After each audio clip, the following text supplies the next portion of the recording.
about the ball game, all right, the Rangers get a win over a team that, it's your total baseball game. They give up the fewest runs. Their bullpen's awesome. Their defense is great. They run the bases really well. We got a team that, the Rangers don't have very much going on, and the Dodgers have a lot going on. But that's baseball. We got some roster moves to talk about prior to the game. We'll get to that in a little bit. But first, let's go out to the phones. We got Richard in Dallas joining us here on Rangers Extra Innings. I'm good, my man. What do you got for us? Yeah, I don't know obviously the best sector for is your mind up if they're gonna sell or kind of play the field, deadlines if they don't, Even louder. Like tonight hurting us at that on a long stretch. And then the second question is just, do you think there's a possibility we could ever bring the World Series back to Arlington besides the coaches if we don't actually sell, like full sell, not just kind of half trades here and there? Sorry, Richard, the second part of that question, you asking when you think that's realistic? Is that what you asked? If it's a possibility, if we don't actually ever fully sell. I've not really been fully selling in, my gosh, a long time. We've been buyers for a long time. Got it. Okay, I appreciate the call, Richard. So we'll address both of those. Again, 877-881-1053, 877-881-1053, the number to call, the number to text. Strategy. One game's not going to do it. And as a matter of fact, even if the Rangers were to sweep the Dodgers, I don't think it would change their minds. The Rangers, they get a great win tonight. These are games that, when you're having a tough year, you think about it and it's like, we played really well. We beat a really tough team. You beat a really good pitcher. And in spite of all that, with the record that's still several games below 500. The Rangers aren't going to, just because of one game or one series, decide to buy. If the Rangers were to win the next two games, then they would be 14-19. So if they were to sweep the Dodgers, they'd be 14-19.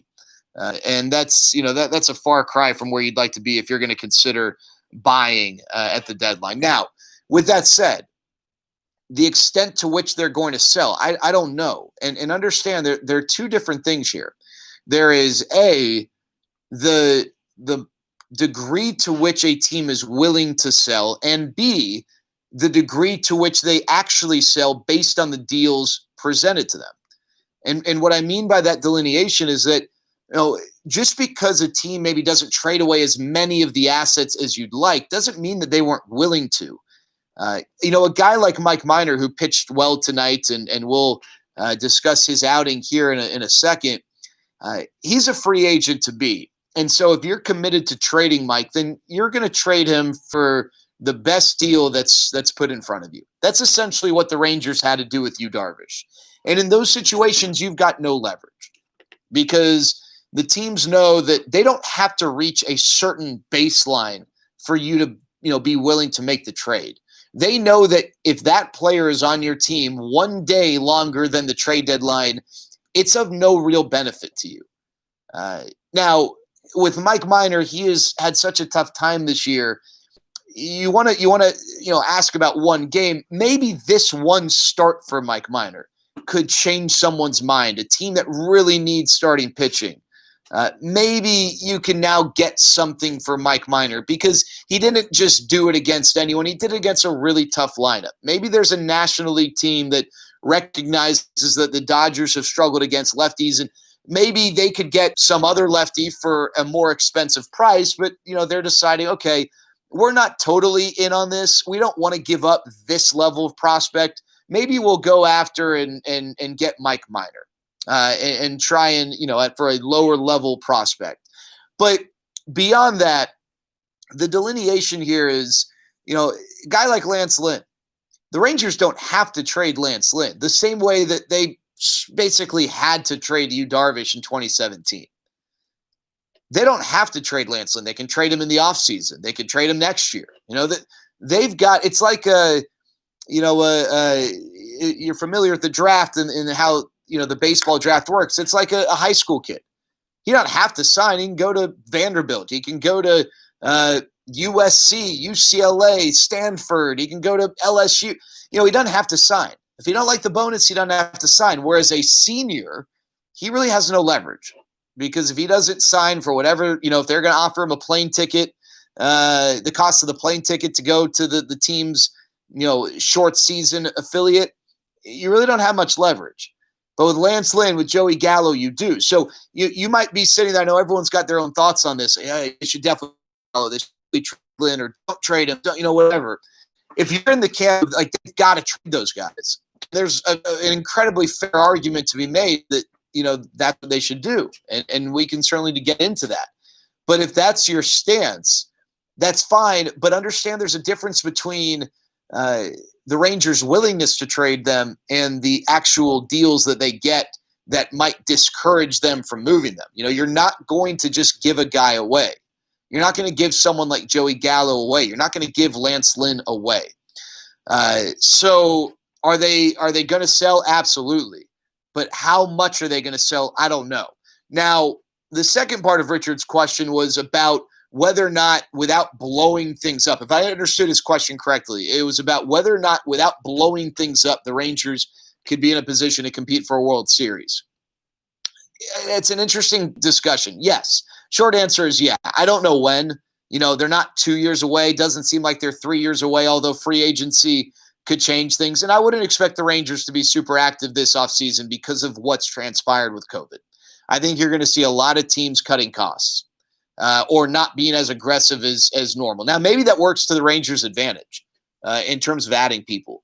Where I'd really expect them to make a splash in free agency is 2 years from now, because that's when you got a few shortstops becoming free agents, and the Rangers have a desperate need there.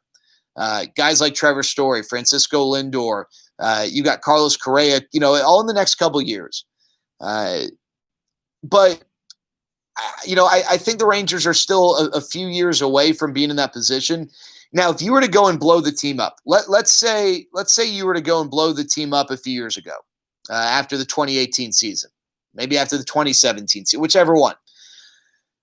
Obviously, there's a path of success for blowing up a team. The Astros did it, and they obviously got a World Series out of it. But there are a few things to note here. First of all, the Chicago Cubs tried over and over and over and over and over, and yeah, they eventually got a World Series, but it took them a heck of a long time. The Pittsburgh Pirates tried over and over and over and over and over, and eventually they got in the playoffs, but they never really did anything.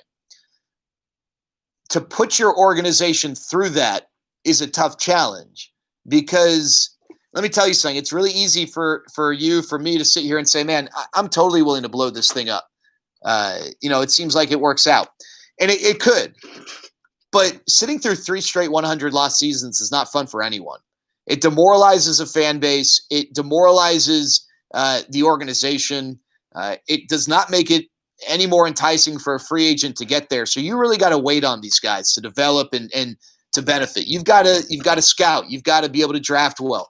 But the same holds true if you don't blow it up. That's the thing with the baseball dynamic. You don't have to blow things up completely. Can you? Yes. But think of the Astros. The Astros got lucky. The Astros missed on some picks, but they got lucky with the Brady Aiken stuff. That allowed them to overcome the Mark Appel pick. There were a few things that worked in their favor.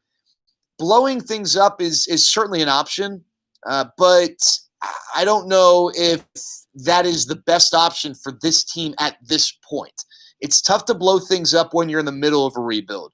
If you're going to blow things up under a certain, management, it's usually going to happen at the beginning of that rebuild. So I know that doesn't give Richard a full answer to his question. I don't know when the Rangers are going to be in a position to compete for a World Series again. But I think that whether you blow things up or not, it doesn't change the fact you've got to draft, you've got to develop, you got to have success internationally, you've got to make shrewd trades, and you've got to have success not only at the top of the market in free agency, but in the middle of the market. The Rangers have done that. They've had success in the middle of the market. It's the other areas where I think they would tell you they need to step things up to expedite the process. 877-881-1053, 877-881-1053. We've got plenty of people on the Facebook Live. Marky wanting to know about taking Mike Minor out when they did.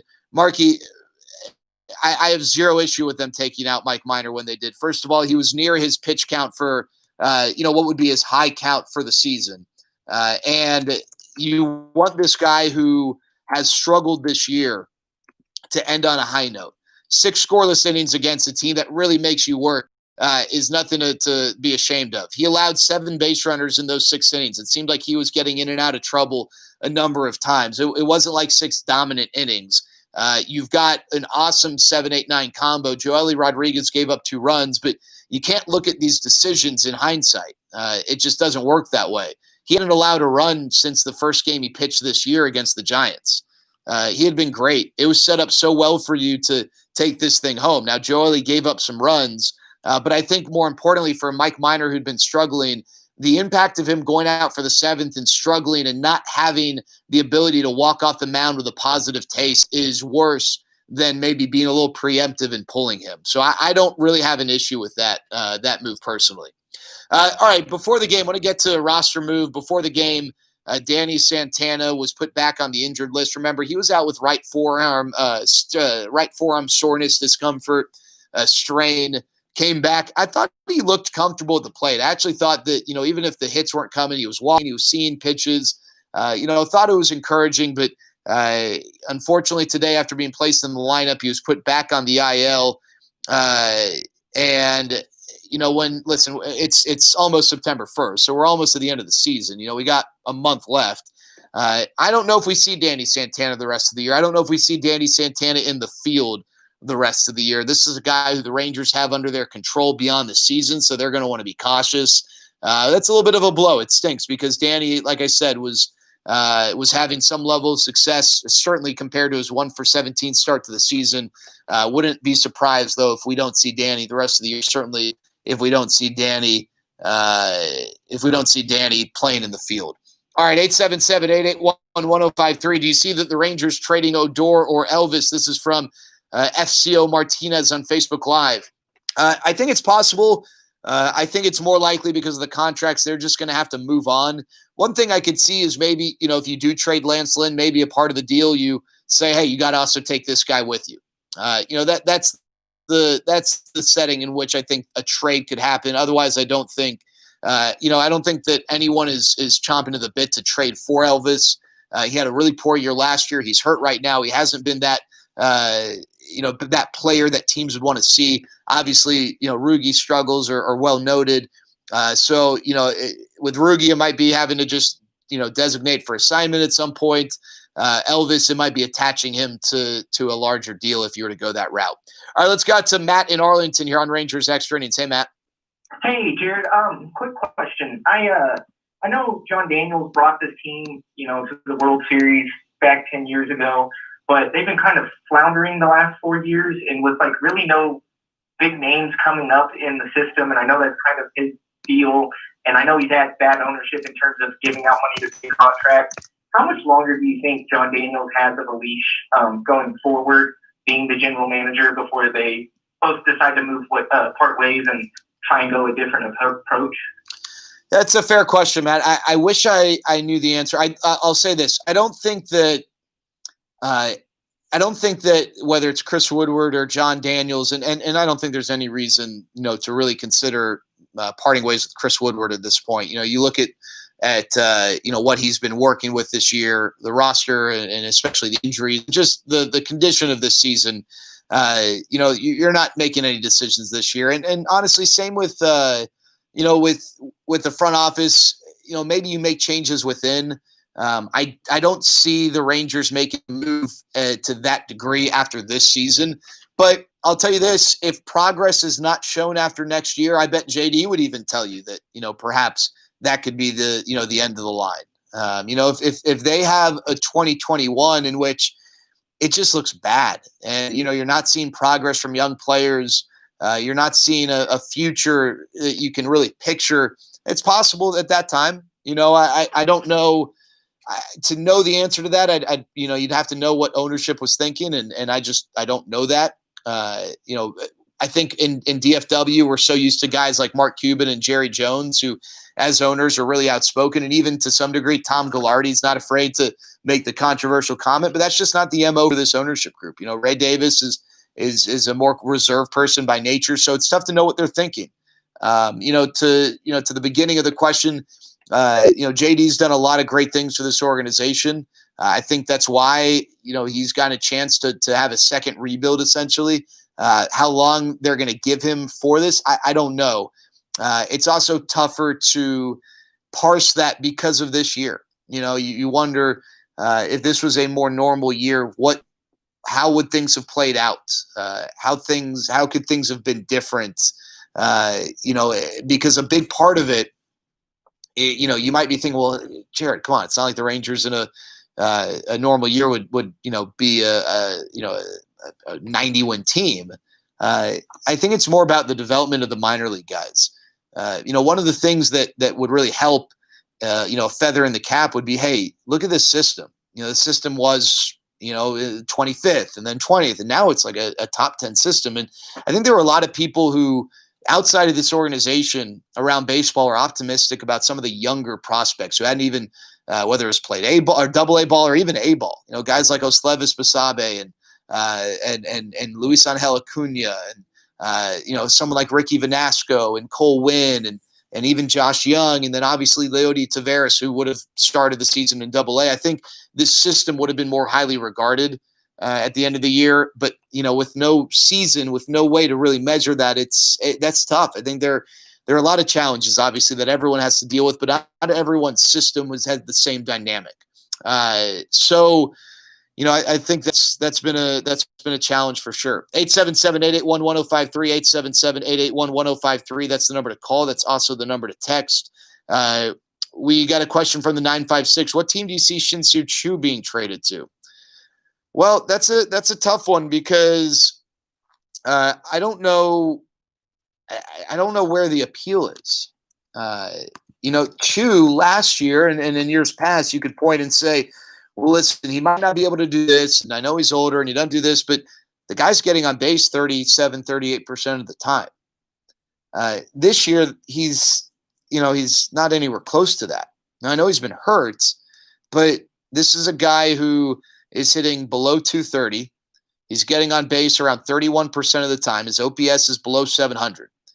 He doesn't hit lefties very well. And he's not an asset defensively. Can he play a corner outfield spot? Sure, but his best spot's probably the DH. And so I guess I'd ask you what's the market there? Now, maybe a team wanting some depth, not looking for a starting player, just looking for some depth, maybe a veteran bat, someone who could maybe start against righties only, or maybe not even, maybe be a pinch hit option, a really good team.